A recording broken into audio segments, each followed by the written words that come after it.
Before we get to the show, I just want to share with you that last week we reached 20,000 downloads. For a show only in its 34th episode, this is evidence to me that people are interested in hearing a different perspective of war. Many of us are done with the gore and false glory of it. War is hell, and we should do everything in our power to stay out of it. To help the show grow, all I ask of you is to please take a moment to go to whichever app you're listening on, click subscribe, drop us a 5-star rating, or even write a review. I think these are important conversations, and if you know someone who might benefit from hearing them, please send it to them directly, or simply share it with your followers on social media. And now, let's get to the interview.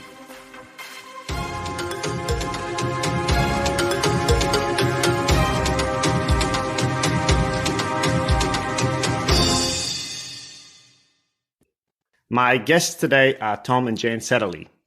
Tom is a highly decorated combat veteran, having served in the US Army for 25 years, the last 20 in Delta Force. Tom retired as the unit's command sergeant major, or one of its most senior soldiers. During his time, he has been involved in and led some of the US most important military campaigns. He fought in Mogadishu and was portrayed in the Oscar-winning film Black Hawk Down, which was the longest sustained firefight of US forces since Vietnam. He has deployed countless times and led hundreds of missions, including the capture of Saddam Hussein. He is the recipient of numerous medals, including a Silver Star, 4 Bronze Stars, one of which was for valorous acts. Beyond Tom's invaluable service in uniform, he continues to fight and win his own silent war. Having come within seconds of taking his own life and becoming a veteran suicide statistic, today, Tom is on his most important mission to date with his wife and partner, Jen. Together, they are co-founders and co-CEOs of the All Secure Foundation, which I'll mention more about in a second. Tom also authored a best-selling book titled All Secure, a Special Operations Soldier's Fight to Survive on the Battlefield and the Home Front. Jan was an award-winning filmmaker and photographer for 15 years, spending the last 3 as director of film and photography at an elite special operations training company fully embedded with Navy SEALs, Green Berets, and Army Rangers in large-scale, realistic training missions. During her time with Special Operations Warriors, Jen began to see a pattern. As it turns out, many were dealing with complex post-traumatic stress. This realization motivated her to help them find a way to constructively deal with post-traumatic stress and its symptoms, which sadly includes isolation, anxiety, severe depression, anger issues, and a long list of medical challenges. Jen made it her mission to not only help service members but also their families who often suffer from secondary PTSD. As a result, Jan stepped away from the camera and became a certified health and wellness coach. She also recently published a book titled Arsenal of Hope, Tactics for Taking on PTSD Together. Alongside with Tom, she co-founded and co-CEOs the All Secure Foundation, a non-profit that helps special operations warriors and their families reconnect and heal on the home front. All Secure has been recognized as a top-rated non-profit by Great Nonprofits 4 years in a row and has grown to serve thousands of combat families. Tom and Jan, thank you both for joining me on the Voices of War. Thank you. Thanks, man. Appreciate you having us. What an amazing journey you guys have had. And just reading your bio, whilst lengthy, I must admit, I enjoy it because the stories that you guys have lived are just absolutely amazing in how you came together to create a wonderful project. Congratulations. Thank you. It seems like it's lasted longer than my military career. Yeah. In a short time, it seems we've compressed 25 years into the same amount of eight years. Yeah. Well, it was meant to be, right? That's one. Maybe we can launch off with that, and we'll obviously come to the All Secure. But I'm really keen to hear kind of both your journeys in parallel, perhaps. Maybe starting with you, Tom. What was it about the military that drew you in the first place, and then with you, Jen, as well? What drew you to the military, and how did your paths ultimately cross? I wish I had a sexy story of my family and the lineage and support and freedom for America. But it was a friend of mine joined the military because he had to. He came back after basic and AIT and was telling me how great it was one day on a road trip up to Indianapolis to see a John Cougar concert. And in that short time, I thought, man, I can get out of this small town. I mean, I didn't even desire to get out, really. I just knew where I was. And I'd never gone anywhere. I mean, I never left that town. And so it was it was an opportunity for me to get out of town, get some money for college, and stop blowing my parents' money and get out in 4 years. And during the first 3 years, I just met some people, did some different schools that made me think, conventional forces was not for me. So I was going to get out in 4 years and run. And I went to a couple schools in Germany, French Commando School and German Ranger School. And I thought, wow, this is different. This is unique. And this is testing me more. So kind of adopted a friend of mine's dream of becoming a Green Beret. And I stole that idea from him and took it and just kept going. Hold on. Wait. What do you mean? that sounds way too interesting to just gloss over. It's a really good story too, because a friend of mine in Germany, together, we were combat engineers, and he had a picture of his father holding him as a baby, wearing his father's Green Beret. Right. And I'm like, man, what is that? And he goes, oh, Special Forces, John Wayne, blah, blah, blah. And I go, that is what I want to do. And he's like, yeah, me too. I'm going to be a Green Beret like my dad. And sadly, he didn't make that. He didn't attain that. And I did, and then moved on and went to the unit. But then I found out just last year, because we're still friends, as I was talking to him, that his father was never a Green Beret. He was lying the whole time. Oh, wow. So I'm like, I had stolen valor, got me going, man. That's double stolen valor. Man. I took off for that, stole it, and double negative, and made it work out for me. That's one. Well, I mean, I feel terrible for you, because I mean that would have hurt. That realization for him would have hurt, but I guess it worked out. Yeah, it did hurt him pretty bad. I mean, any life from your father for that long, but man, that was a dream of his that. Shattered. Sure. Yeah, dissipated. And what about you, Jen? I mean, it's how did you find yourself around uniforms? Well, it was definitely not my life path. I think I was probably 35 when I met Tom and started working in special operations. And honestly, I was doing like sports marketing, fashion. So I was in the commercial world and was asked to come and film, and really said no the first couple of times because I didn't know anything about special operations. I'm like, there's no way I belong in this community. Not that I belonged with the Ironman community, but that's who I was working with at the time. I don't know why I thought that was easier, but really kind of after the first iteration, after the first time I kind of met the guys and worked alongside of them, I was totally hooked. I couldn't believe I got to see what I saw and was doing what I was doing, knowing it was really unique situation I was in. So it was not a fully formed plan. I just kind of jumped. Yeah. And you were filming part of their training exercises, right? Is that, I did. Was that the kind of job? Yeah. Essentially, as soon as, like, for instance, it was a Navy SEAL team, from the time they landed, I was there with my camera gear on the landing strip, and I would film them everything from loading in, setting up their TOCs and their command centrals, to mission planning, to executing the realistic military training exercise, the big kind of hurrah at the end. So I was with them sometimes for a week to 3 or 4 weeks. Yeah. Wow. And I heard on one of, what's that? She brought the idea of, if I video everything, you can't deny it. And it's the best way. You have guys coming in going left instead of right. And I went right. And you're like, really? Did you now? Here's the video. Yeah. And we would present them the video of, here's how you unload your gear. Here's how you plan. Here's how you load out to deploy on the mission. Here's how the mission went down. She was always there videoing, and everybody else had cameras, and she would compile it all later and remove all the cuss words and send it to the client. Some of the cuss words and send it to the client to watch with, editing marks. Like, here's where we screwed this up. We would watch the videos and go, here's where you mess this up. Here's where you mess this up. And when they deny it, like, here, hour one, go section this in the video. Here's what you did. And so they grew exponentially better because of it. Wow. So that's okay. That's now I understand how it was actually used. So it was a part of kind of an after action review for the unit supported. Right. Okay. They didn't like them all the time, but they were real and honest, and it made them better for it. Yeah, they got she went from getting yelled at to, you're not supposed to be in here and you can't video that and delete all that, to, why are you paying me to be here to delete all my videos that I take of you to give to you?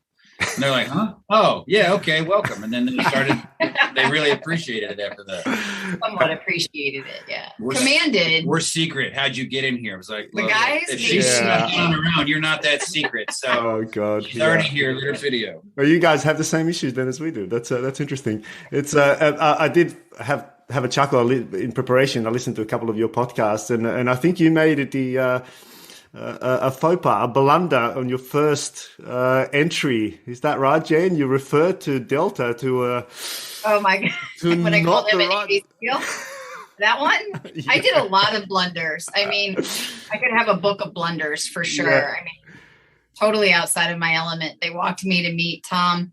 Actually, two of the guys that were in the Battle of Mogadishu, they were walking me, and a Delta guy was walking me down the hallway, and he said, "Have you seen Black Hawk Down?" And I'm like, oh my God, the place I used to work at, the guys there, you know, in 2001, it was on all the time. But no, I don't think I've actually like sat down. He's like, what? He's like, you're about ready to meet two of the guys from that. I'm like, oh, they're Navy SEAls? And he's like, they're Delta Force. Like, isn't that the same thing? He's like, happens all the time, especially with the hair now. Yeah. I like it. Nice little jab. You got a book and a hair now, so yeah. it's growing. I hear it all the time now. Ticking the boxes one at a time. That's incredible.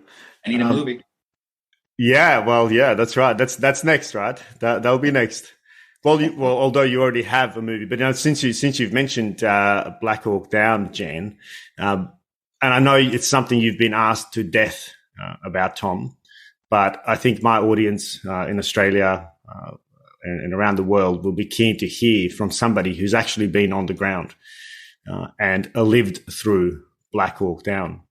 What are some of the moments of that mission that stand out for you? When you think back to, was it 93? Yeah. What pops up?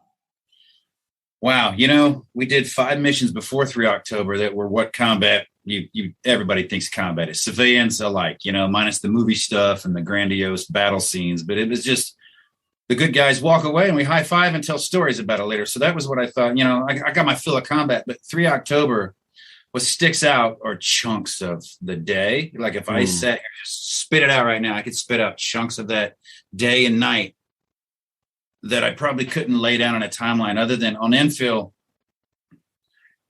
you know, before infill, thinking I don't need my nods. You know, I'm gonna light my load and take 1 bottle of water because we'll be back in an hour for lunch. They're cooking, you know, they were cooking dinner actually when we took off. So it was like, all right, we'll be back and have dinner. I don't need this and I don't need that. And I put on a Protect plastic helmet and like, you know, I had sewn my Kevlar to as smallest little chunk as I could, you know, just enough to hold gear so I could move faster. And then I think I realized you cannot run a bullet that day. You know, on infill we were taking fire immediately. That was different. Immediately taking fire, RPGs right near our helicopter. And I thought, wow, we're not even here yet. And this is bad. And it was in the middle of the day. I remember number 2, infield way outside the perimeter. So now I'm outside all the good guys with bad guys in the middle, not good. And we had to take down a house just to get off the street. And I remember this huge man in this house and another teammate's trying to throw him on the ground. You don't know what he's going to do yet. Just trying to throw him on the ground. But I'm on the other side of him because I'd come in and entered the room a different way. And he's holding a tiny baby, this tiniest of babies I've ever seen. And my friend doesn't see that. He just thinks he's hiding something. He's trying to get him to the ground. I'm trying to get this baby from him. That's my mission, is to get this baby. And I finally get this little baby out of his hands, and my friend gets him to the ground, which he relents and lets him throw him to the ground because he's a big man. And, you know, cuffed him, and I gave the baby to one of the women in the house. And I thought, we need to get out of here. You know, and that house starts taking fire. And that was just some family not even involved. So we had to move out of that house under fire, move into the target building and pick up 12 detainees and start putting them in the 5-ton trucks. And then that's when the 5-ton, I remember my next major thing was the 5-ton got hit with an RPG. And I'm like, okay, this is really different. There's lots of gunfire. 5-ton got blown up. And then the helicopter overhead, I heard an RPG whoosh. I looked up and I saw it get hit, and it just started to fly erratically and then start to auto rotate. And I thought, man, this is not good. And we were still making jokes about making it back for dinner. And, you know, because joking was just my way of dealing with stress. And I knew then that it changed. And then the movement east and north to the crash site was where my life completely changed. Was thousands of people on streets, both sides of you, you know, following along with you and paralleling you as you go. And I'm thinking, we got to get ahead of this or we're all going to die. And they just kept shooting at us. And when that first individual on our team I saw got shot, I didn't see him get shot. I looked at him across the street, looked back, was shooting at somebody that he was shooting at. When I looked back, 2 people were dragging him away. And I thought, oh, Earl got injured, you know? I didn't know Earl got shot right in the head and was instantly killed. And that would change the fact that we don't wear plastic helmets anymore, right? You know, the very next day when they shipped in helmets from England. But that night, the fear kept building. I mean, I had fear. I mean, anybody's lying to you if they don't tell you they're afraid of getting shot at, for sure. But the fear was building because of it was changing from going from normal combat to Americans, let us out. We're here to help you. And we're the good guys. And to we're surrounded and they're trying to kill us all. And for 18 hours, I knew that this town was trying to kill us and we were running out of ammo. We ran out of ammo. Didn't have water for sure. Didn't have night vision. Didn't have the technology to give us the advantage. And it was terrifying. And asking my team leader at one point, you know, you'd hear the convoy trying to make it to us. You could hear 50 cal fire and you could hear the miniguns and little birds firing. And you knew that they weren't getting closer. And I asked him at some point, I don't know, midnight, 2 a.m, I don't know. I said, hey, are they going to make it? You know, insert motivational speech right now. Yeah. That's what I need right now. He's just kind of, I don't know. And he turned and took off. And I was like, well, shit. All right. He doesn't know. So I literally took out my knife and I thought, that's it. This is it. I'm going to do as much damage and help as many of my friends as I can before I get killed. And I knew I was going to be killed. I knew I wasn't going to make it. I mean, I knew I wasn't going to make it home. And I think that's when my journey began. The fact that I gave up on life made it easy that night. It made that one night easy. I've never really considered that before until right now, that giving up on life made that one night easy, but it made the rest of my life hell. You know, and then getting out the next morning, I remember when the 10th Mountain showed up and 2 Pakistani vehicles showed up. We used it to pull the helicopter up a little bit to get some bodies out from underneath, and we threw the bodies on top and all the wounded in the vehicles. And then opened the door and they literally pulled the door shut. There was no more room to get in. And it was like, hey, we're going to walk alongside these vehicles because there's no more room. And we're going to go back the mile to where the other vehicles are. Then we'll get in and then we'll go home. I thought a whole nother mile out in the street in the morning time. And as soon as the first shot fired, those vehicles took off. They just took off and left us in the street. So it was like run the Mogadishu mile under fire with no ammo until we finally made it to where the tanks were lined up and the Malaysian and the Pakistani vehicles were lined up all along the street, and the tank was firing in the street and everybody was shooting. I'm like, oh my God, this must be like World War II was like, you know, as tanks and APCs launching and cannons and RPGs into the city. I was like, man, who's shooting at us? You know, I mean, it's hard to tell who's shooting at you anymore. And then fighting our way back, and our 2 vehicles got lost from the rest of the convoy that went the short distance to the stadium. We went all the way back around, back in the back gate of the airport where we left from, under fire most of the way. And I had no idea until maybe 2 years ago. I ended up linking up with a 10th Mountain guy. I posted a picture online, and somebody's like, that's my vehicle. We were driving that vehicle that day. I go, oh my God, you rescued Delta Force. Thanks, man. He said, we were lost that day. And because I had no idea about why we went there, and everybody else went somewhere else. And I thought they were all dead and missing. And there was only one guy from my team with me. And finally found out that they just got lost and just went somewhere. They found their way back to get off the streets. And I was like, well, I'm glad we finally figured that one out. But that was an 18 hours sustained firefight, like the longest since Vietnam. So, and you didn't know it at the time. At the time, you just wanted to make it home. And, you know, the last moment I remember was when we came in the back gate and drove around the airfield and came up by our hangar. The medical tent was across from our hangar.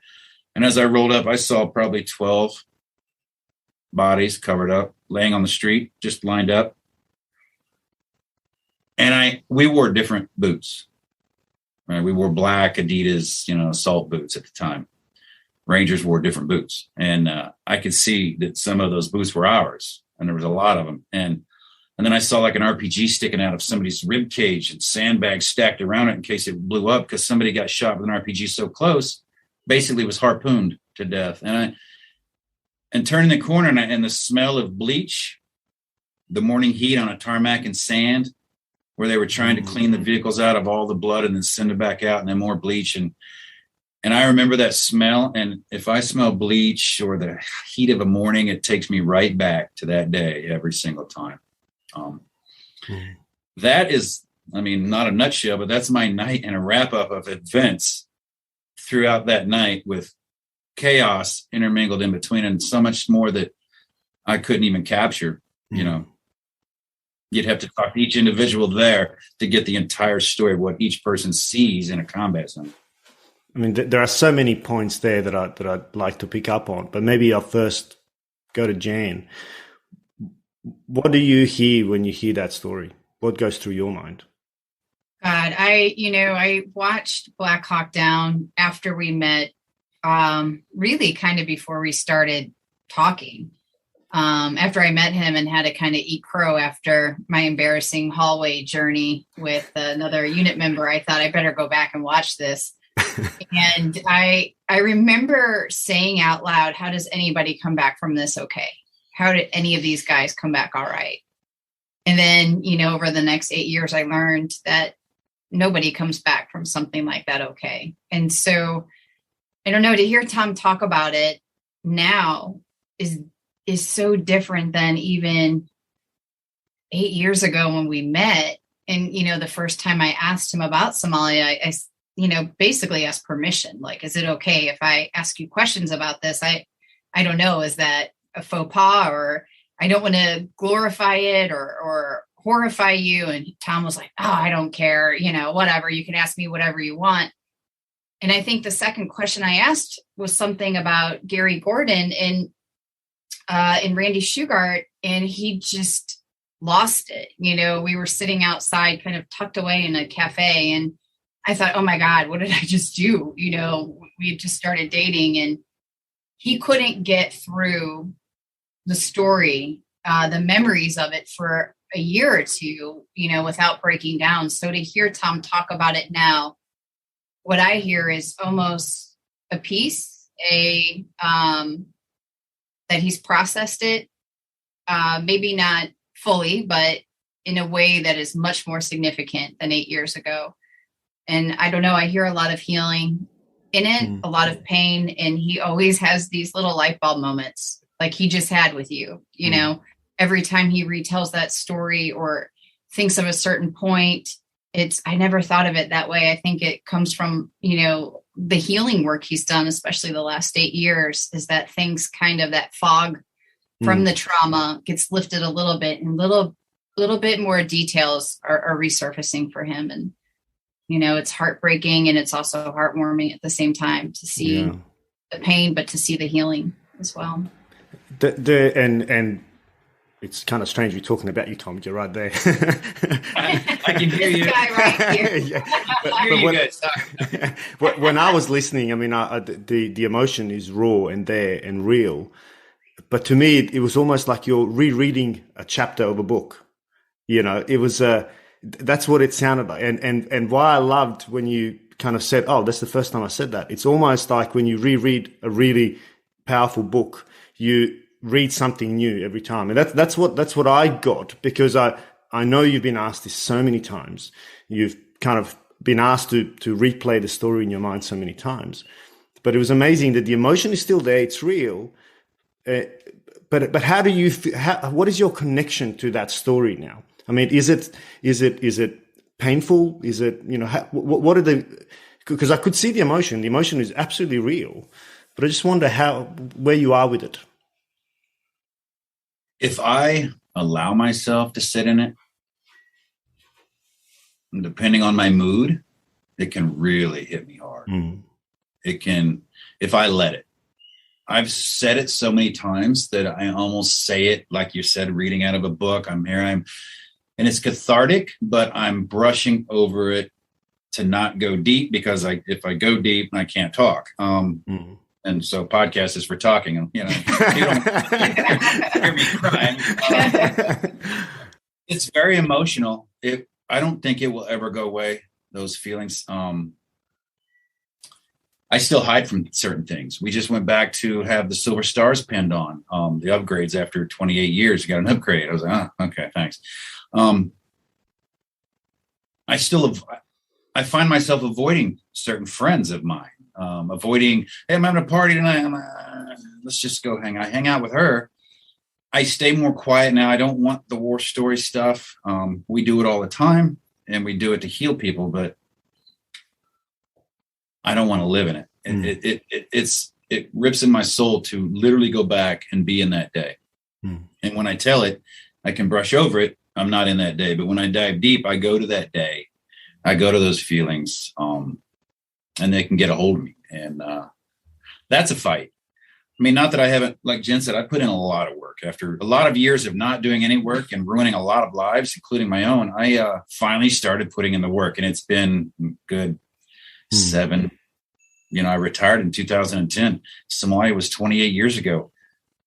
A lot more has happened in between Somalia and now, but that's the big one. But some of the things I think about there's a lot of my Iraq time when I was in charge of other people, and the fear of losing. I didn't lose anybody under me.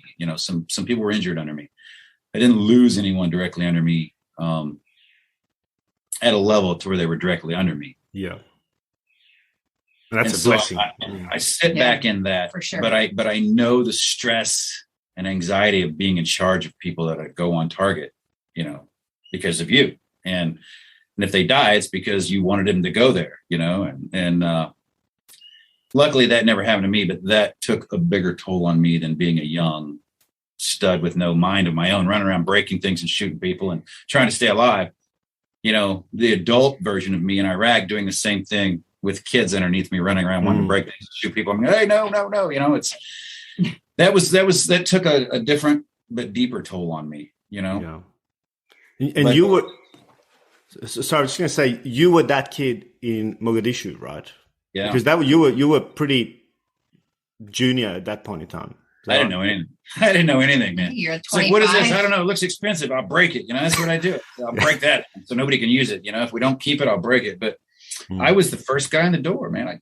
I wanted to go do it. Let me go. I'm the breacher. Yeah, okay. Now I'm the last guy in the door. But, I always wanted to be the number one man.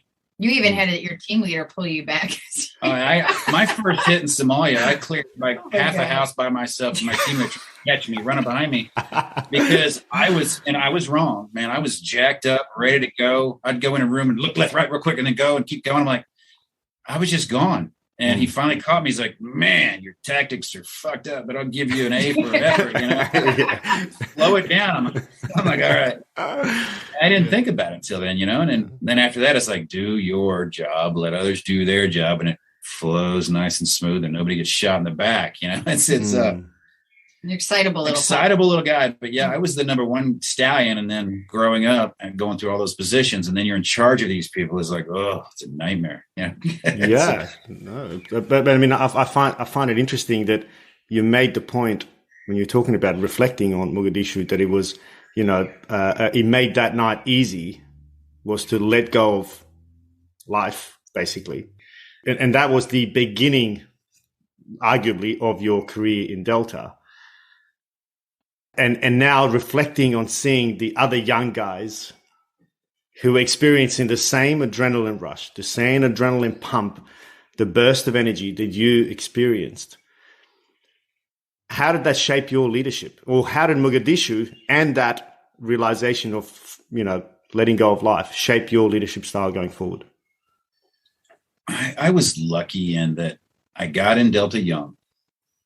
And so I'm surrounded by people who just do their job.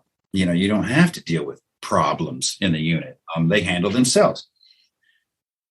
You're not in charge of privates or E3s or E4s. You got the NCOs that have been in for several years already, and want to be there and fought to be there and went to a selection to be there. And, oh, by the way, the shrinks make sure you're just as weird as the rest of the guys in the building. And so leading them, you're not leading people, you're guiding them. And I learned from that I would rather have stallions that I have to yank back and steer and fight them than to have mules I got to whip to get them to go. And I'm like, that's what I want. I want stallions. I don't want to curtail their ability to go. I want them to run and make mistakes. And then, okay, let's go from there, because you're still running. You're still running and you're going in the right direction. And there's professionals to your left and right to help you not go too far off track, but But when it does go bad, in like in the unit or in special operations units, it can go very, very bad, because now you're out there on that razor's edge, making amazing things happen, and everybody loves it. Yay, until you fall off that razor's edge. And they're like, you screwed that up, you idiot. Now you're persecuted for life because you failed a mission in a no-fail world, which doesn't exist. But yeah, it's very tough. Is that what it is? It's a no-fail world? Yeah, right. No fail missions, man. I'm like, I laugh now, right? People come like they wanted to work for us. We've had several people come to work for us, and they're trying to impress us with their talk and speak. And, this is a no fail mission, saving lives. And I go, this is like, there are not any no fail missions in the planet. There's nothing anyone does that they don't fail at. Nothing. If you fail and stop, that's where you end up. You fail. But when you fail and get up and keep going, you fail and keep up, then you finally eventually win. So you never fail, That's a no-fail mission. A bunch of failures that never ended. Yeah. What was it about that, the organization that kept you coming back, Jen? How did you connect with these stories and these? I mean, because as a civilian with no military background, I'd imagine seeing this and this type of attitude of, no fail and so on. How was that for you? It was completely odd. It was intense. I felt like I literally had my world just flipped upside down, because so much of the preconceived notions I had about military, that I had about, politics and all of the things that kind of go into war, I had totally wrong. Yet I was a civilian and thought I knew everything and had it all right. So, when I started to learn and open my eyes and my ears and my heart to what was happening, I found some of the funniest people I've ever met, some of the most educated, some of the most intense, some of the sweetest people I've ever met. I think the misconception that it's this person is so wrong. It's a bunch of individuals who have come together collectively, but they're individuals. And so I really got to love these men and women and truly appreciate how incredibly difficult this job is, how difficult this lifestyle is, and truly the toll that it takes is complete and utter sacrifice. And it doesn't really look like the civilian perspective. I myself, after being in it for just a little while, found myself just like the other guys wanting to go back. I would literally be home for 2 weeks and I'm like, okay, when's the next one? When are we going? What are we doing? And that kind of draw, that adrenaline, that we're all in this suck together, became really, I don't know the right word for it. It was a draw, and totally different than anything I thought. And we're designed for that, right? Yeah, we're designed for that sense of belonging, right? I mean, that's yes. We're wired for it. Yeah, that's true. When you're accepted into the tribe and it feels good. I mean, Jen was part of the team, so much part of the team that when she started helping guys with their marriage troubles, in off hours or downtime or whatnot, that all go to Jen, the only girl on target.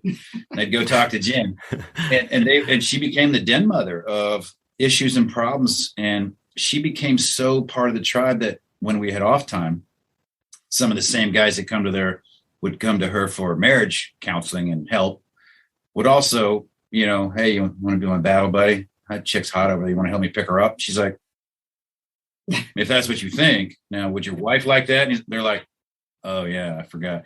You're not one of the dudes. You're actually someone. Never mind. It was that entrenched into the tribe that they trusted her that much. To be the wingman, yeah. Which is that's the ultimate. Right, trust. Be my wingman, man.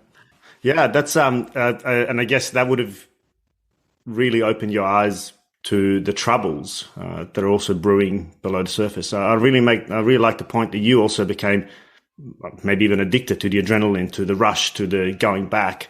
And I guess that's what we are now learning is really what's contributing to trauma of many of our veterans. When did it all, for you, it started in Mogadishu, Tom. When did you realize, hold on a minute, something is not right in my life? When did I realize it? Well, okay, looking back, I could change the date. But if you want the answer from then, when did I finally admit it, would be my wedding night to this woman here. My fourth marriage, and I screwed it up on my wedding night to where she's got the document from the preacher from the beach that we have to turn into, the court system, the courthouse. Yeah. So they can stamp it. Now we're married. Yes. Right now we're married by the government. Nobody cares about what the chaplain thinks. The government stamps. She's got the paperwork in her hand. Yeah. Saturday morning, I woke up on the floor, or I don't know where. I woke up and there's a broken makeup case. She's sitting on the side of the bed and she's not happy. And I'm like, that didn't go well, did it? And it was a bad night. And it was, she's holding the paper and she's like, listen, I don't have to turn this in on Monday. This is not what I signed up for. And that was the day that I began to take action. Not when I tried to kill myself, not when I was getting drunk, not when I got a DUI. That was me. It's all me. I didn't care about me. It was when I remember thinking my fourth marriage. And I thought, man, I'm the only dude that's always there. I'm the only guy. I'm the common denominator, And it kind of clicked real quick. And I thought, shit. Then Monday, I went and scheduled anger management. Like one thing at a time. Let's just do this instead of, we'll go get help, or we don't need help. We're fine. Okay, I'll go Monday because I want to stay married to you. And the fact that she stuck around says a lot, because I don't know if I would have. I'd have been like, all right, later. Your own mom. It's mom, after she read the book, a lot of details, we keep from family, and of course, I think that's pretty normal. But she came up to me at Christmas after Tom's book, and she said, "Oh, thank you so much. Really reading Tom's story." And I said, "Yeah." She's like, "I would have left his ass. I've got to tell you, like, I wouldn't Everybody have stayed, And I said, "No, I understand, but I truly do believe that working where I worked for those couple of years helped me gain some perspective, that I knew this wasn't Tom, so to speak. His call sign's Crawler. And I knew Crawler was capable of great acts of violence and aggression, and that it was seeping through, especially when alcohol was involved, and so I knew I just had this, like he said, I knew I was going to die that night. And I said, no, you didn't know that because you didn't die. And he said, no, that night, in every ounce of my being, I was dead. And I almost died and resigned myself that night to that. And so I think some parts of that I knew and understood, and that this Indiana boy, that I saw the other side of him, where he was very charming and funny and had a huge heart. And no one had to ask Tom for help. He just was always in there, going to friends' house, laying tile floors. I mean, just doing anything and everything for anyone else. That I knew that this dark side of him wasn't the complete story. It wasn't the full picture. It was just a piece of it. And I truly believed we could get to the other side of it, even though it seemed really big. Yeah, that's really powerful. I mean, I think and therein lies a really important lesson, I think, that we don't give enough credit to, and that's the spouses or partners or those living with veterans. They have a completely different trauma, story, pain to deal with, because, hey, it would have been so much easier for, I'm not doing this, not doing this. And many do, and that must be also respected. Yes. But those that's because it is we have a saying, militaries around the world, it's not just the service person that serves, it's the family that serves. Right. What's your thoughts on that, Jen? Because you've seen Tom while he was still in, and then of course helped him in his transition as well into the civilian world. What's your thoughts on that idea that it's the family that serves? So I 100% absolutely agree that the sacrifices made are made by everyone in the household. In fact, we know statistically in the United States that secondary PTS the trauma with the spouses and the children has resulted in very high suicide rates as well. The numbers are still a little iffy for us because I see it bounce anywhere from 7 to 10% higher in the children, up to 17% higher in children of combat warriors. Wow. The suicide rate for civilian women, it's double. For the spouse, it's double than the civilian population. So the war is absolutely affecting everyone in the house, whether stories are coming home or not. Because I know a lot of the guys are like, listen, I don't tell the horror stories. I don't talk about all the bad things I saw. And I said, it doesn't matter. As soon as that rucksack drops at the door, it unfolds and spills everywhere. It just, you don't have the luxury of not bringing the war home. And so I met Tom. He was retired 3 years when I met him, but he had just gotten back from Jordan. So really, I would say he was really retired for about 6 months when I met him. And, and, you know, I give it to the spouses. I never dropped him off at the airport and had to think this might be the last time I'll see this man. I never had to wait, you know, at 3 a.m, looking at my phone to see if I have a message, or have the kids say Dad's not going to be here for Christmas or birthdays, or he's going to miss this or that. Even my heart feels so heavy just telling those stories because, you know, in the last few years of meeting some of the most incredibly strong, brave, and resilient, they hate that word, by the way, spouses, has been so inspirational to me. Even Carmen Gordon, who's Gary Gordon's widow, has been somebody that I look up to. She's a remarkable human being. And so I've learned so much from the spouses, from these families, from the kids. We'll have kids who are 19, 20, 22, you know, whose parents have fought and they're calling now because they're in service, and their trauma that was totally unhealed from what might have been happening in the home. They're like, I haven't even been to combat yet, or I only, quote unquote, did one mission. I don't know why I'm so messed up. Well, we know that trauma is trauma. So, you know, the military forces in the United States, I think the number was 1 in 4 are coming into the military with previous trauma, whatever that trauma may have been. So it's stacked. Our spouses and kids have trauma. It's like one big trauma pool. The comparison keeps people from asking for help. It's ridiculous. You know, well, mine wasn't like yours, or wasn't in the unit you were in, or I didn't do this, or I didn't do that. I'm like, you have no idea. Why are we limit ourselves so much? I spend most of my time telling people, stop it. I don't care. I don't care what you did or didn't do, right? Nobody cares what I did or didn't do, really, right? It's how do you feel? And you feel like crap? Sure, I feel like crap. All right, here's how you get out of feeling like crap. You know, that's what we want to do. You know, you tell your story to heal, but not to compare, because that's a thief. Yeah. My cops do it all the time when they call. You know, I don't know. I didn't go to combat. I'm like, no, you live in your combat zone with your family, and your enemy is me. So yeah, you're probably more screwed up.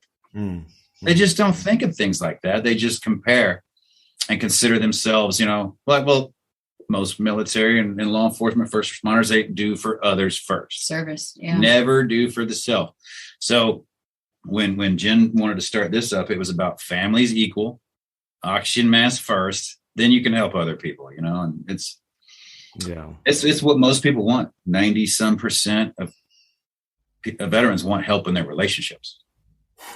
At home, because being at work's easy, man. That's what most guys stay at work, because coming home sucks sometimes. You know, and raise kids, and you're like, I don't know what I'm doing. Right, I know. Stay at work a little longer. I've got the manual for combat. I don't have the manual for a 3-year-old. So what do I do here? I'm like, here's a newsflash. None of us do. It's okay. I was terrified. We've got an 18-month-old. I'm out the door on time. I'm always at work on time, and I'm never late. No reason to be at home. I put in extra hours. Biologically, you know, that's it. And I would tell guys, listen, I have a 22-year-old that won't talk to me much. He won't talk to me. I was never home, and when I was home, I was training, so I was never home. And then I'd be on a sat phone in Iraq yelling at him to listen to his mother. So why would he talk to me, right? So you don't have those relationships because you're always gone, you're always working. And then guys like, I love my family. I go, yeah, I love my family too, but my actions didn't match my words, and now I don't have those families, right? I have my best ever now, and nice recovery. Trying to reconnect with my son, you know, when he's willing. So I tell people now, if you can't relate to your children, and you won't because you're older. They like different things. They think they know everything. When they get old enough to know things, they'll know everything, and you're stupid. And you know what? Just be there. And if they're little, just lay on the floor and let them climb on top of you and be the mountain. That's connection. You're not going to have a conversation with them. I tried. I couldn't do it. But the more removed you are, right, the more you feel like, I don't want to go over there.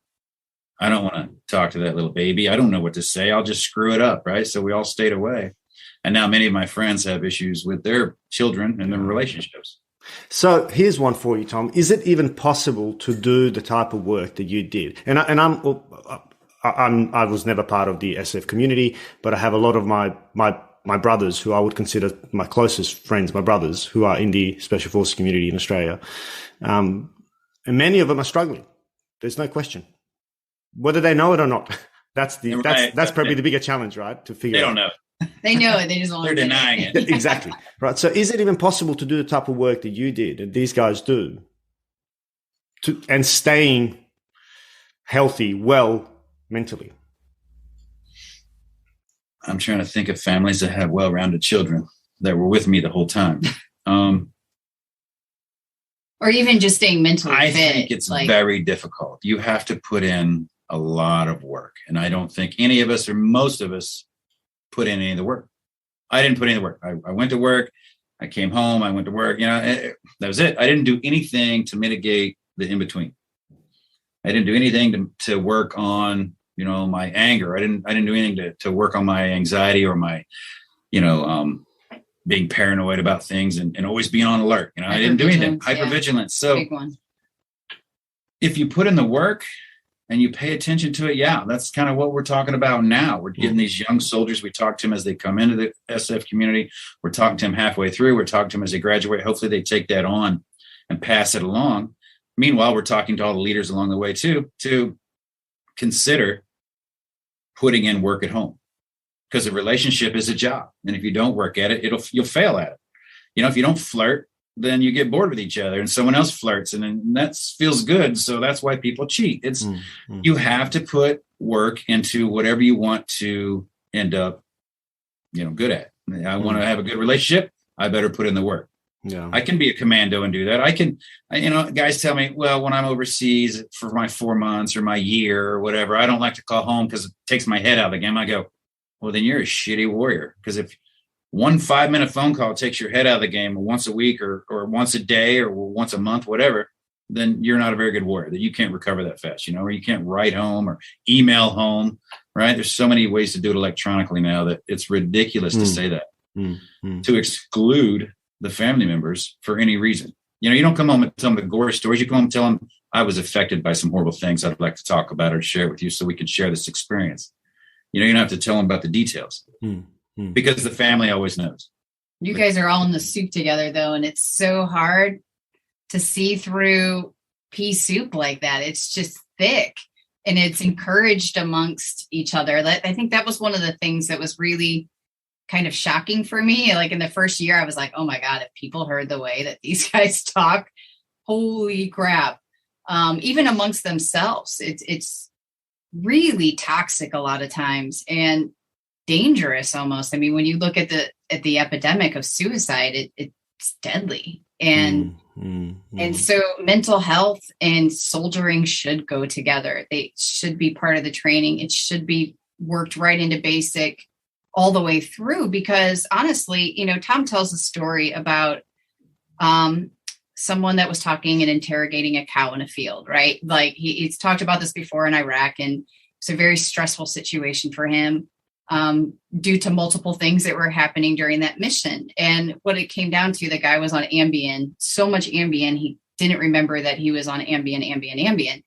And so, we talk about normalizing alcohol or substance abuse or pills and uppers and downers, yet it could have cost that entire team. Tom could have lost 40 men that day because of not being a sharp war fighter. So we've allowed kind of this behavior that is making weaker war fighters than mental health, which would actually make stronger, smarter, more competent war fighters. So the narrative needs to flip. If you want to be the best at your job, you better be taking care of your mental health. It's just she'll back generals in the corner by asking them, so you have two men you can take into combat. One of them is refreshed, has no problems at home. He's worked on everything. He's trained like everyone else. And the other one is trained like everyone else, but he's got problems at home. His kid's sick all the time. He doesn't talk to his wife. Which one do you want? Which one would you pick to take with you, right? They're both equally trained. They always pick the one without any family problems. Then why don't you help them with their family problems? Because it's part of who works for you. Those people work for you. Yeah, I wonder if we had all the mental health and all the preparation and everything else, whether guys like you, Tom, in your youth, right, these adrenaline junkies running in, your team leader had to drag you back, would they actually then be able to do their job to that crazy level, right? Because it requires a little bit of, to do what you guys did, you need to be a little bit, quote unquote, crazy, right? You need to be a little bit of a daredevil. So I wonder if, where's the balance, right? Because ultimately, if we give too much training, and I've spoken about this to one of our own SAS team leaders many years in the SAS about ethics training, because that's obviously a very relevant topic as well, and particularly for Australia at the moment, where some of our special forces soldiers are in some really hot water for some potential war crimes and so on. And I know that your own military has experienced similar claims, and the Brits and Canadians and so on. Where do we draw the line? Because ultimately we're asking of these warriors to do is crazy, right? And we select them on the very basis that they're going to go and charge situations that 99.9% of the world would run away from, right? Are we asking too much? I think the training, I definitely wouldn't want somebody that's crazy working with me with weapons and going behind lines and doing things that I have to count on them for. I think the training creates muscle memory. We do it so often. I think the technology of digitized photography versus a bullseye, right, to shoot at, removes a lot of that. And they replace thought with muscle memory. I mean, I shot targets so many times that I know I was turning corners and threat, kill it, and I'm already moving on, and it's still falling, and then I go back and see who I killed, because I only look at hands. If you have something in your hand that could hurt me, I'll kill you. That's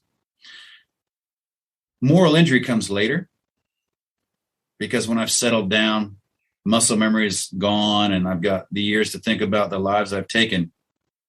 Okay, now I can Monday morning quarterback and talk about, well, maybe I could have thought about this or that.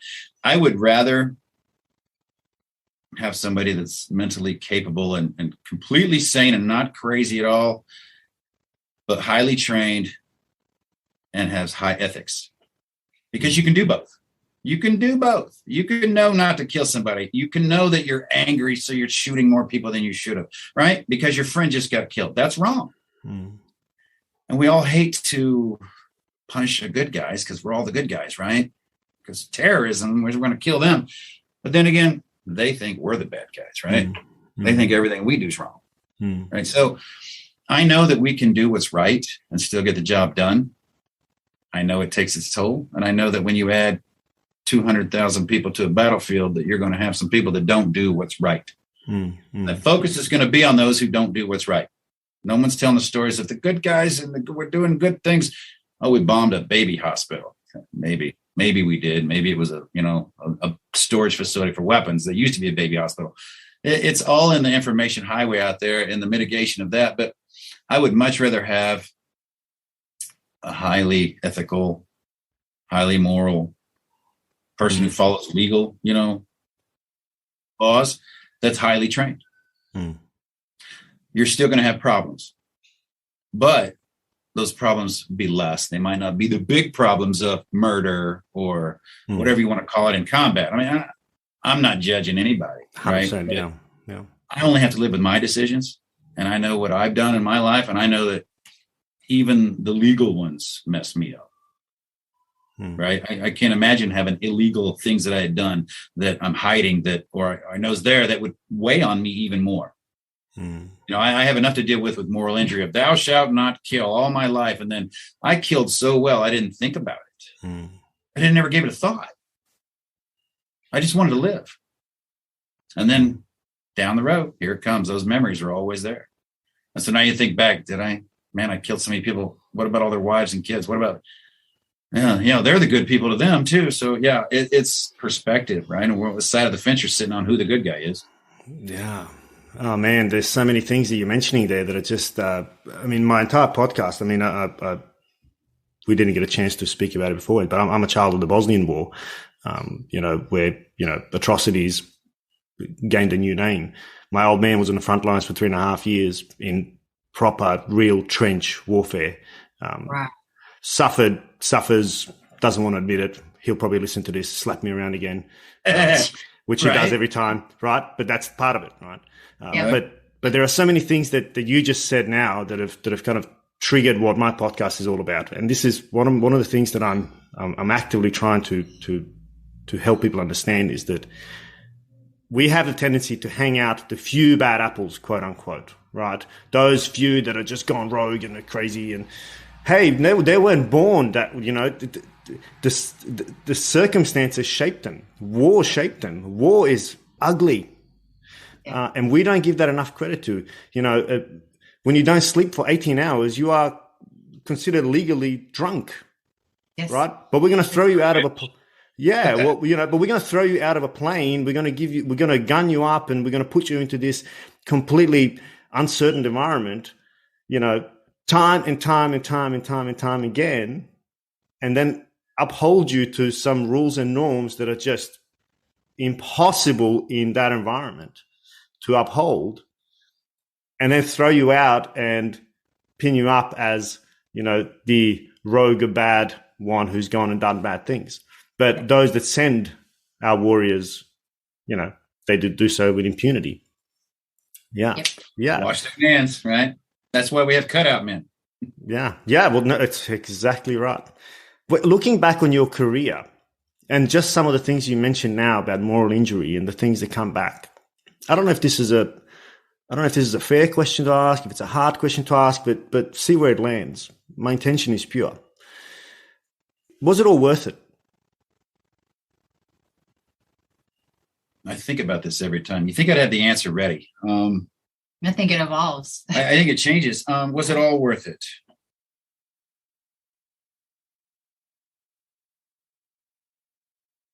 Shit. This is where people get mad at you. Trader, I don't know if it was all worth it. I'm happy where I'm at right now. The journey along the way, would I want to change where I'm at right now? No. Would I change the journey? Yeah. I don't want to kill people, man. I never wanted to. I just did my job, right? I just wanted to do my job. My job was to protect America. And then when I was told to go do this, okay, all right, go do that. Okay, all right, that's my job, right? Yeah. And then to see, I'm not the Vietnam vet, baby killer, blah, blah, blah. I haven't seen any of that. People are pretty supportive, or they don't know about it. I've seen more veterans complaining that civilians don't know we're still at war. And I tell them to get over it because their job is to go to war, not the civilians, right? I don't want people sitting around worried about me doing my job every day. I don't go thank the garbage guy when he picks up my trash at 3 a.m. Yeah. So I shouldn't expect people to thank me for doing my part. Was it all worth it?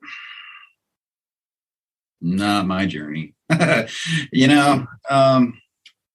I do it again? Yeah. I did so many good things, so many good things. And yeah, you know what? Yeah, it was worth it because I tend to go to the negative. That's probably why my answer's changed, but she's brought me into the positive more lately. And instead of thinking of I lost 18 friends in one day or 19 in one day, I think about we saved 300,000 people over time who are no longer being abused by the leader that we ended up getting out of power because of that, or I spent some time in Bosnia doing things, chasing bad guys. And did we help over there?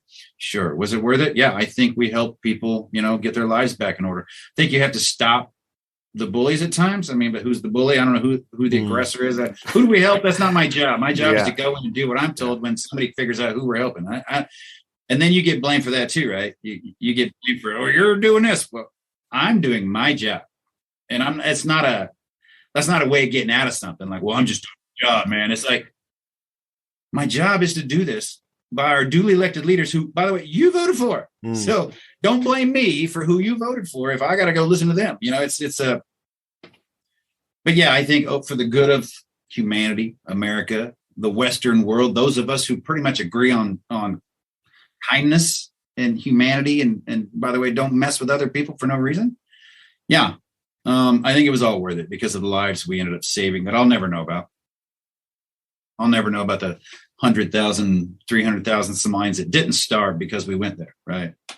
My mind is on the 18 friends of mine, and I'm like, no, it wasn't worth it. Okay, give me another minute. Yeah, it was worth it because we helped a lot of people I don't even know. Man, you're awesome. You are a living documentary, right? And I was just about to say, and Jan is the producer, right?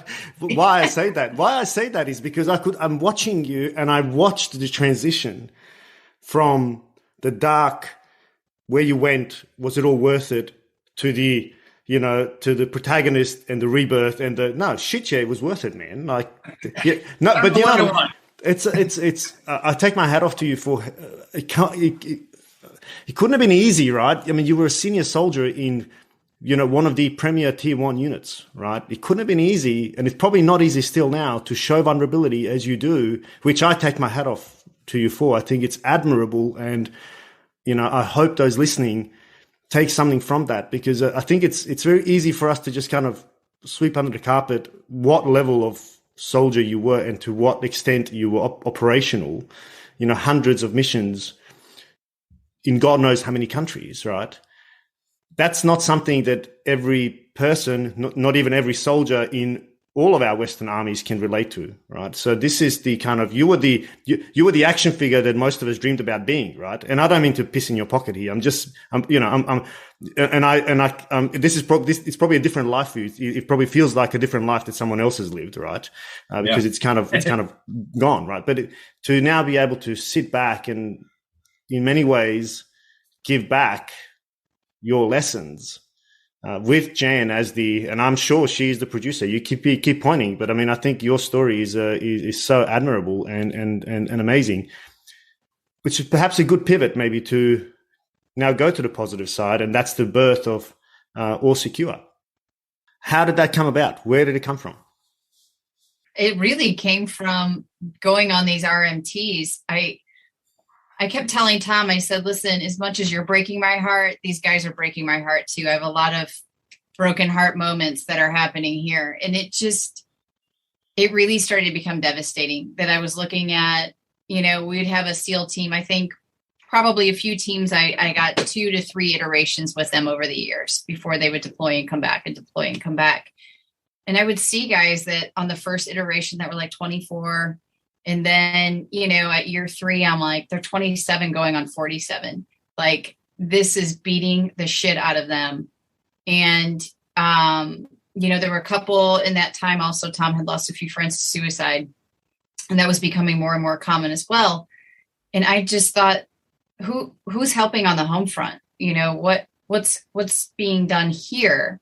I get that, we're doing this work right now to help guys get overseas and hopefully stay alive, but who's keeping them alive here?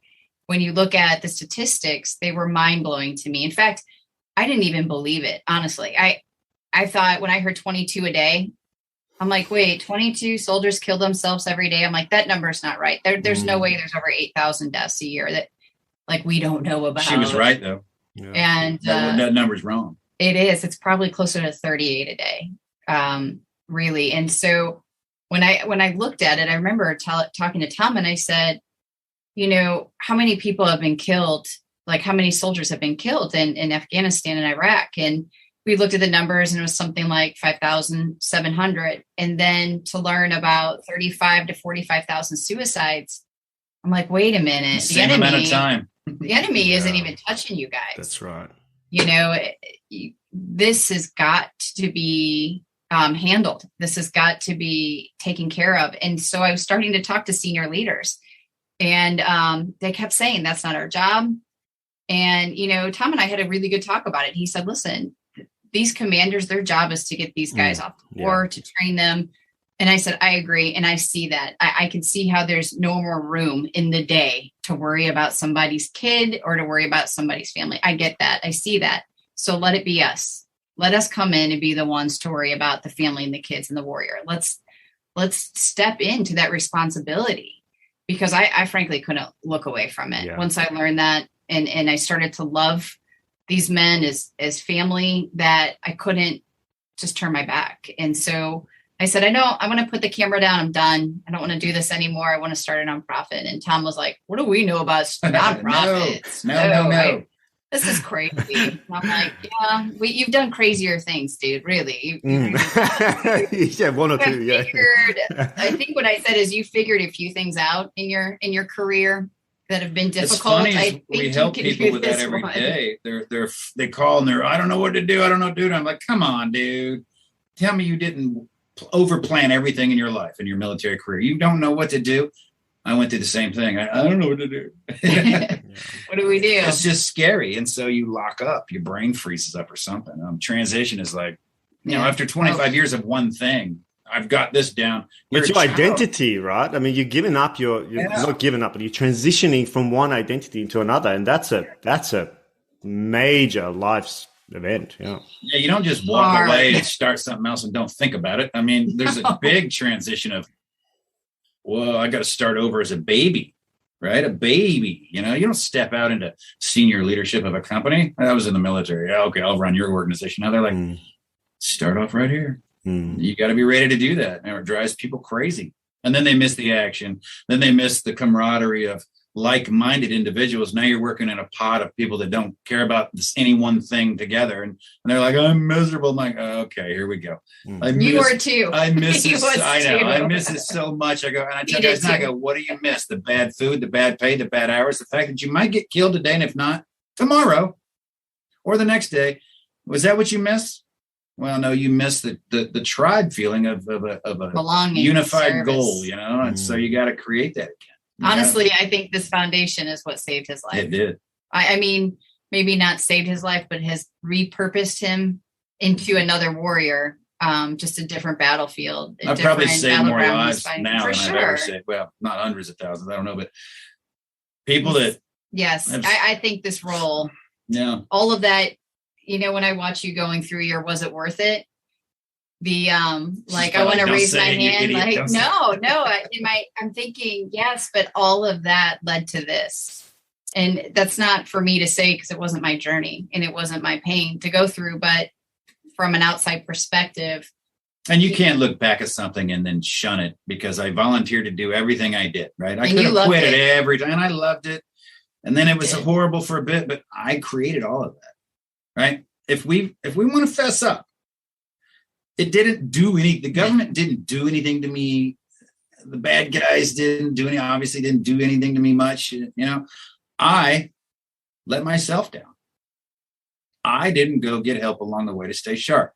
I overdrank. I overmedicated. I chose to blow everyone off and say I'm fine. I did all that. So when we own up to the fact that she can't help me, you can't help me, nobody can help me. You can show me what to do and point the direction, but I got to go do the work. And if each individual on this planet would realize, man, I'm the only person that's always there when shit goes wrong, or when it goes right, or when you're married or divorced, you're the one. So you're the one that needs to get to work. Sure. So getting to work finally helped me out. But to look back and go, I hated it. I hated the military. I'm like, God, guys, we didn't get drafted lately. So you raised your hand. Most people say, I'm going to get out. I hate my boss. Like, all right. Hopefully you'll love all your other bosses, because they're just the same. No matter what job you're going to do, you're going to have a boss that's going to want you to do your job on time. Right? Funny enough, yeah. Yeah. The same no matter where you go, no matter what your job is, other than, your actual job might be crazy, but a little bit. But training mitigates the risk for that, right? Train. To me, it doesn't seem like that big a deal. To others, it's like, I'll die if I do that. I'm like, you might, but I'll less of a chance of dying because he's got a different scale. Let's just not even talk about the Tom Satterly scale. I don't know. It's a little different than the rest of ours. So I guess that's really what you guys are doing now, right? You're training people. Yes. Right. Yes. We call it retraining. People don't like therapy. That's okay. Really everything that we've been taught has been taught by somebody else. So we bring in an expert who has spent decades in trauma recovery, who has spent decades in addiction, who has spent decades helping couples reunite. So we've brought the trainer in to come and help. And she has done such a phenomenal job. Frankly, we hired her because we saw her for, 18 months. We still do. We had an appointment yesterday. I've got mine next week. Oh, you guys are awesome, man. Sorry, I have to interrupt you there because just the fact that you're sharing that so publicly is amazing. I mean, and I thank you for that because this is what we need. We need to normalize this. It should be just normal to go and see somebody and have a chat. I mean, sorry, I didn't mean to interrupt you, but I think that's just such a big point. Yeah. We tell people all the time that we actively go to therapy. We actively use the tools with each other all the time.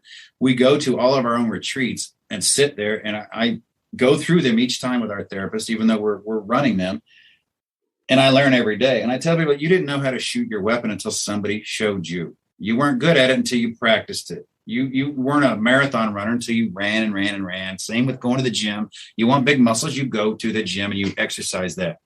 Same with your mental health, right? You go learn from somebody else how to be better at this, at how to handle problems. The whole thought process of how we've come into, he's crazy, mental health, and throw him in a building and lock him up, put him in a straitjacket, has made us think, don't say those words. Yeah. The word mental health, okay, how about brain strengthening? Whatever you want to, we change some names. Come in, we'll get some retrain your brain. We'll do some more coaching. Don't say counseling because I don't do counseling. Okay, well, let's go train. Let's go train a little bit on how you speak to your wife. We'll train you on that because we got to break the old habit of screaming. We have had the toughest pipe hitters go through. A lot of his former members of his unit as well, Scary. Who are kicking and screaming the whole way, who now, a couple of years later, going through the programs, they're completely different too. I mean, it really isn't rocket science. That's what I want people to understand. There is a science behind this biology of trauma. It's an injury. You could get to the other side of it, and people are figuring it out. So when you come to people, organizations like ours, and we can name a dozen others who have figured it out, you just have to learn from them and then put those tools into place and then continue to learn. And like Tom says, it's 5 steps forward, 10 backwards, 10 forward, 2 backwards. And I like to say, that's everyone who walks this earth is going through that process of failure, getting back up. We have people come on our retreats. They'll call us a week later. They're like, oh my God, we were doing so good all week. And then we got in a fight on Sunday and we're like, you're married. You're going to fight. Just fight fair. And here's the tools on how to do it. Remember how we said have rules for when you fight. You will fight. It's the same thing, right? It's ethical training. It's being ethical in how you have conflict. It's about having rules of engagement. It's about, following, a convention of where you're actually seeking a win-win. It's my partner and I, we consider ourselves to be exceptionally lucky in our relationship. We've been together for 9 years. We think we both feel strongly connected, but we see a therapist as a prevention as opposed to right. Why wait till it's broken? Nothing. We're so happy that we're just conscious that hold on, we want to keep this. So what do we need to, what do we need to invest? And I think it's a admirable. That's the way we should be looking at. And I mentioned my dad before. I mean, it's taken me 15 years. I'm a long-term meditator. It's taken me 15 years to get him onto a 10-minute meditation app because for him, anything was, no, I'm fine. What, do you think I'm crazy? Is that what you're saying? Yes, maybe. Right? But it's taken so many years to get him to, it's meditation. It's just relaxation. Just sit and listen. That's all you got to do. Right? Here's what I would tell your dad. When we go to speak engagements, a couple of years ago, we did one. And when I was done, somebody came up to me, some younger people. They're like, will you come talk to our grandpa at our table? I'm like, sure. And I go over there. They're their dads. Here's the grandkids. Here's grandpa. 98, I think. Fought in the Battle of the Bulge. We sat there and told stories, and then Grandpa ended up crying. I ended up crying, and all the kids were like, "We never knew." The grandkids were like, "We never knew. Why didn't you say anything?" And he promised to go get help. When the week started, and during that time, somebody that fought in Vietnam came over and sat down, started talking, started crying, and he chose to go get help. That Monday, and from that I determined your length of suffering is equal to the length of time you wait to go get help. You want to suffer for 90 years and then live out your last 2 happy? Great.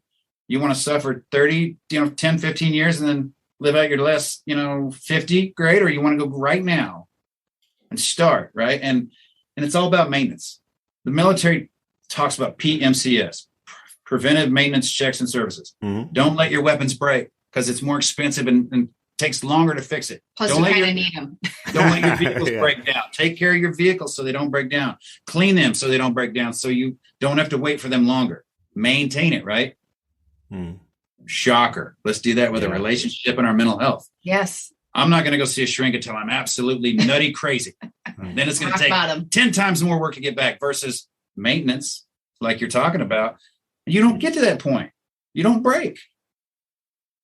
It's common sense, but that stigma we've given it over the years is going to take time to break, right? Like your dad, it's worse with the older generation because it was like, rub dirt on it. I go, that gives you an infection, right? Needs a little bit of a neat break. And that whole invisible wounds of war crap, it's not even true anymore. You can scan your brain and see exactly where it's wrong. I had a doctor telling me on a Zoom going, you do this. He didn't know me. I'd never met him. And I go, oh my God, Jen's in the background. Shit. It's not invisible. They can scan your brain and they can fix it. Yeah. It's I've just read a book, Why We Snap, and I'll be interviewing Doug Fields in the very near future about that very point, right? It's all about, how the brain is a machine. It's a circuit. And, if certain triggers are hit, you will snap, you will do things that you wouldn't, and autonomously, you won't even have control over what you're doing, and realizing that the brain does things.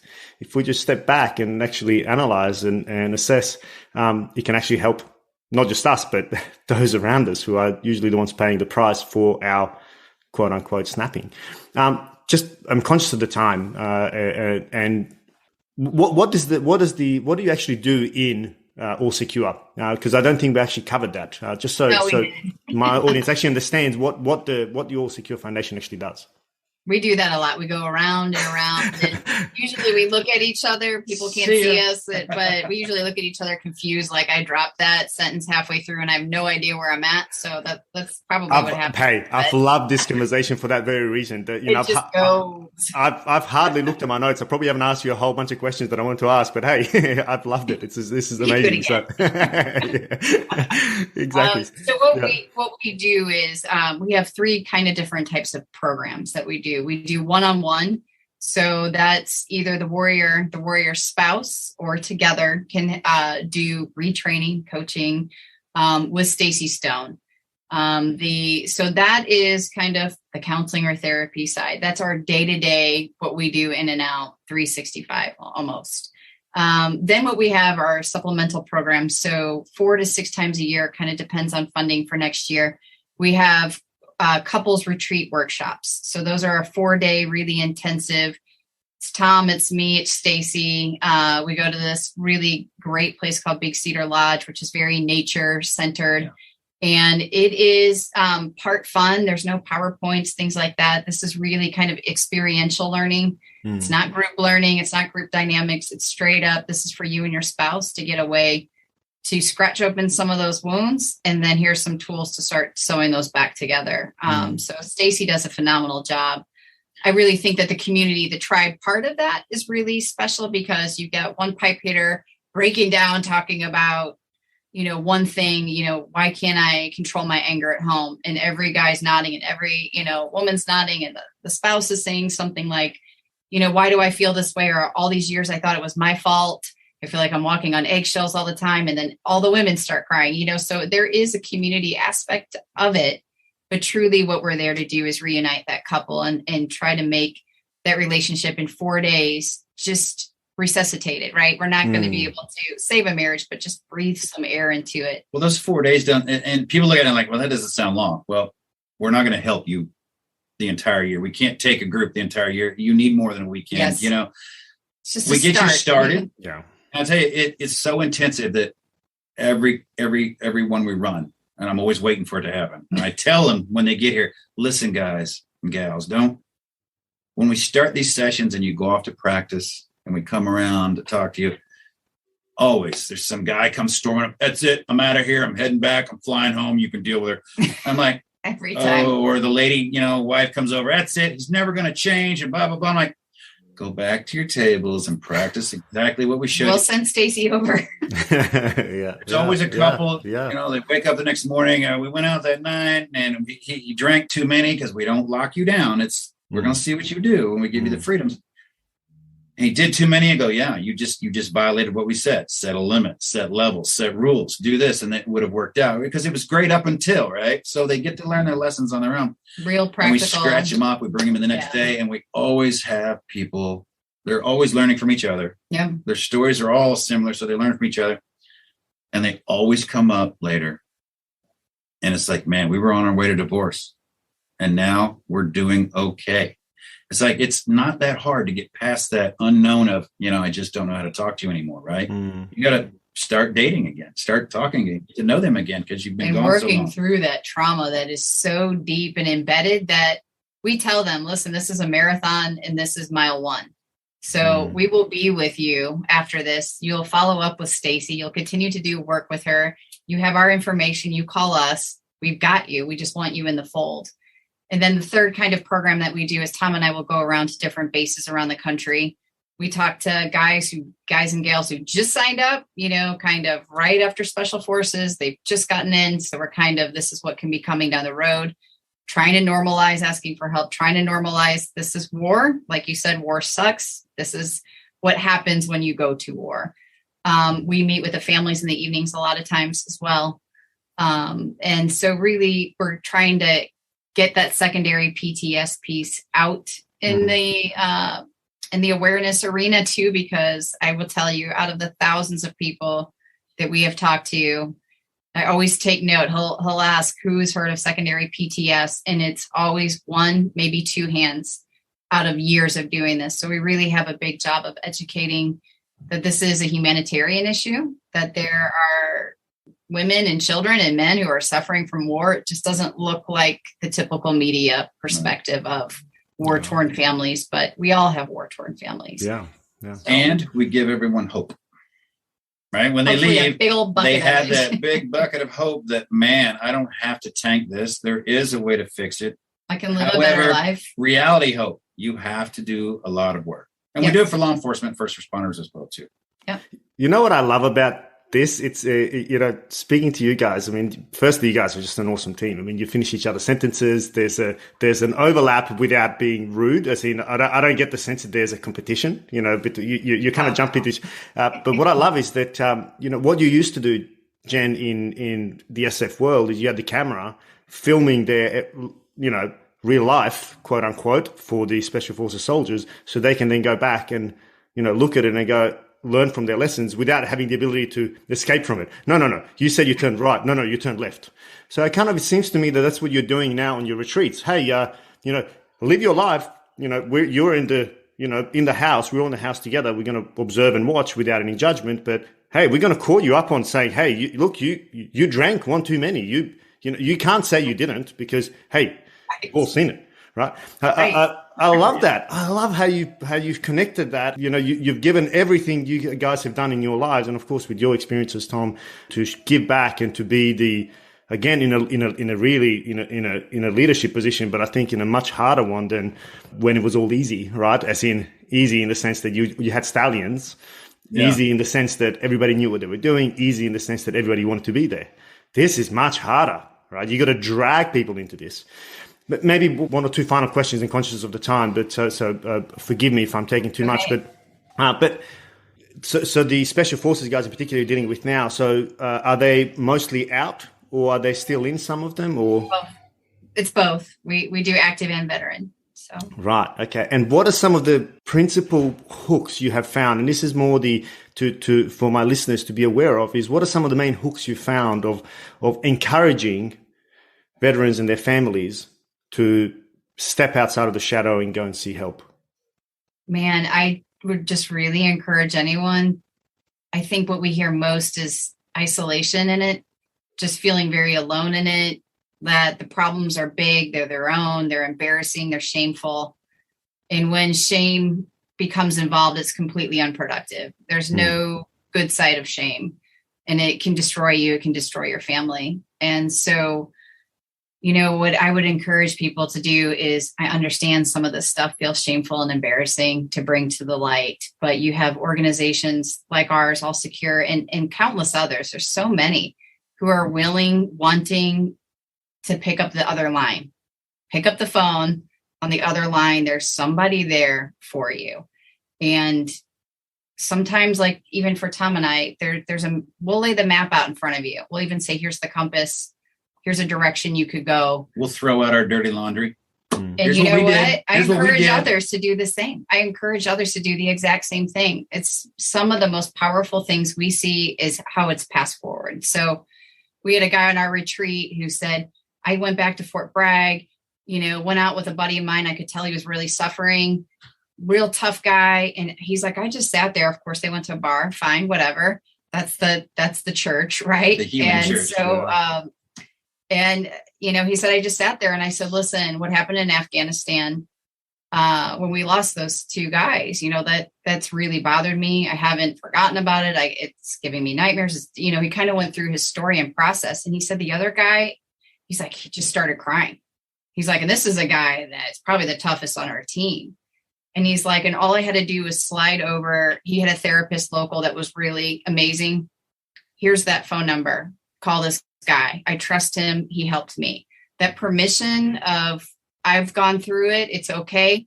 And now here's a resource for you to try the same thing or maybe something else. There's dozens of modalities of healing, and it'll feel different to every person, but there's answers, there's hope, and you're not in alone. I promise you, there's thousands and thousands who feel the same way. For those that would doubt that, the counter story to that is a Navy SEAL who asked for help to be pulled off of one rotation. He loved rotating. He loved it. But his wife's like, I'm leaving you and I'm taking the kids. And so he asked his command, can I just miss this one? I don't want to, I'm trying to get my kids back. And they're like, well, sure. See ya. Right. Passed him over. He was going to be punished for it. So he ended up getting out. All he ever wanted to be was a SEAL. All he ever wanted to be was a SEAL. So he ended up getting out. Two other guys on his team ended up committing suicide after that, because probably they didn't ask. Why would you ask to miss a rotation and get some help when you got pulled off the line for it and lose your job? So shut down two other people who committed suicide. Yeah. So it's so important, like as leaders, and Tom will say every single person's a leader. And as a leader, if you're only responsible for money, it costs a lot less to keep a soldier you've already paid for than to get rid of him and bring another one in, right? Yeah. And if it's not the money, you want the training, keep the one you've already had that's trained and you trust and know him versus getting a new one and you got to figure out, right? Oh, if it's just humanity, then take care of that soldier that you hurt. All your excuses are gone. Take care of your people. Yeah. Man, what a way to end on. Final question. How do people find out more about All Secure and how can they support?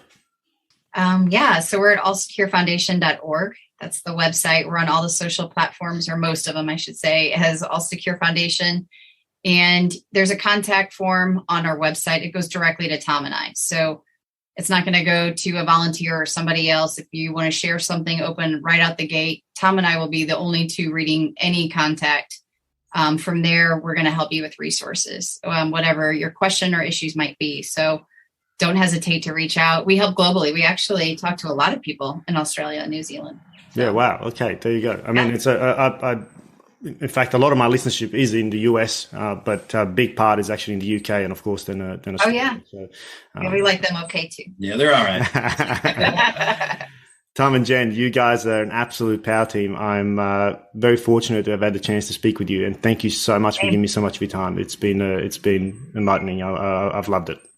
Yeah, absolute pleasure. Had a great time. Certainly have enjoyed this. Appreciate it. Thanks, guys. Speak soon. Thank you.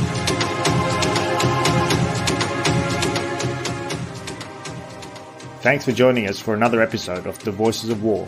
You can access all episodes on www.thevoicesofwar.com or by subscribing wherever you get your favourite podcasts. And while you're there, please give us a review, as we'd love to hear what you think. If you'd like to recommend a guest for the show, you can reach me on info@thevoicesofwar.com.